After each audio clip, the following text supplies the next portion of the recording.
European Union is not a federation. Let me start by saying that. It is more of a club of willing member states who have decided to work together for mutual benefit. I always think it's worthwhile putting these images on a screen and use them to say we are now in the emergency phase of the climate crisis. There are about 210 million buildings in total in the EU. This is a very large number. If it was a one-story building, it would cover the country of Belgium. But then what are the characteristics of that building stock?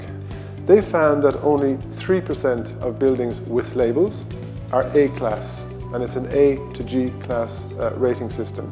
From this chart you see 97%, you could say, need renovation. That's a huge number, because our objective is to see a reduction of 80% in the energy demand of the building stock as a whole by 2050.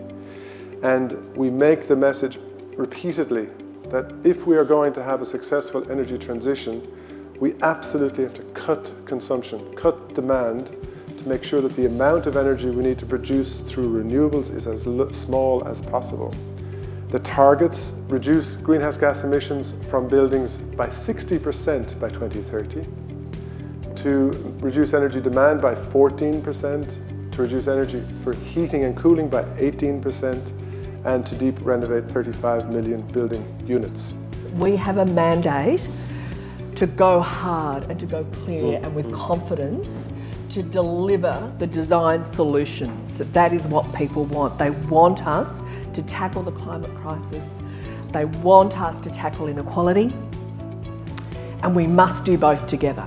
The second thing is that when you're thinking about Australia's transition to net zero, you look at what the contributors to our emissions framework are. So about a quarter of Australia's emissions come from the built environment. About half of Australia's electricity use come from buildings. So it's a no-brainer that there needs to be a focus on the built environment. Well, Adrian, I want to thank you for coming down, and I hope what you're hearing is enthusiasm to take your message and accelerate it and amplify it here in Australia. Will you put your hands together, thank Adrian, Cass and Ken?